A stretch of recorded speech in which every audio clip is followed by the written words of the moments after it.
Hey folks, Matt from artoftheimage.com. The Fuji X series is very popular. As you know, I love the new XT20. Have it right here with the beautiful little 50mm f2, the brand new lens. And we're hearing about a lot of people switching. I've discussed this and related to you some firsthand experiences from people switching from Canon, from Nikon, over to the X system. In my mind, the XT20 is probably one of the best options right now to get into the X system. It gives you most of the goodness of an XT2 at a fraction of the price. And I really, really like this little guy. I think it's just a beautiful camera too. But I mean, the Fuji 24 megapixel goodness of the superlative IQ, and it does 4K. And it's small and light, and it looks great. I mean, it's hard not to like this little guy.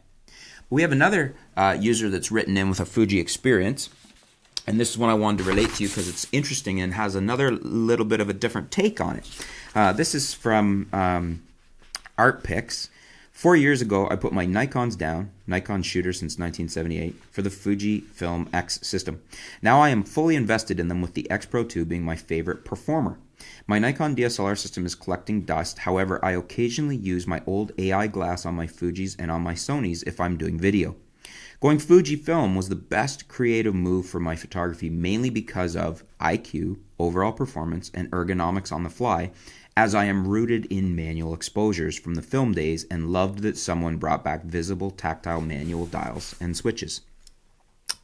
So that's interesting feedback. Thanks, Pics. And it made me, what I focused in, what I zoomed in on here was I am rooted in manual exposures from the film days. And as a result of that, he really likes the visible tactile manual dials and switches.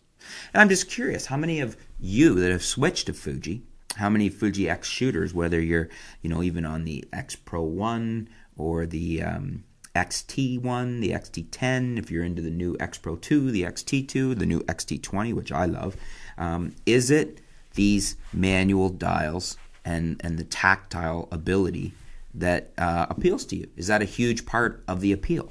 I think it is, but I'm curious to hear what you guys have to say. How many of you are manual shooters? Is that a key part right there that Pics nailed? Rooted in manual exposures. Do you love the Fujis because you like to shoot manual predominantly? When I'm photographing things, I am very often in manual. I do like to shoot manual. I may use another exposure mode to get a quick read on something, but then I often go to manual and tweak it to where I want it. And it's very easy to do on the Fuji cameras, and I can see what Pics is talking about on why, if you're a manual shooter, this would really appeal to you. So I'm curious, what do you guys think? If you've shot Fuji, if you own Fuji, if you currently shoot Fuji, if you just like Fuji and are looking at switching, is this a major reason why? Are you a big fan of it because you like to shoot predominantly or mostly manual, and this just facilitates it for you better than in other systems, as Art's saying? Let me know in the comments below. Love to hear your feedback. Love to hear your take on this. Thanks for your feedback, Pics, and stay tuned, folks. We'll be back soon here at artoftheimage.com.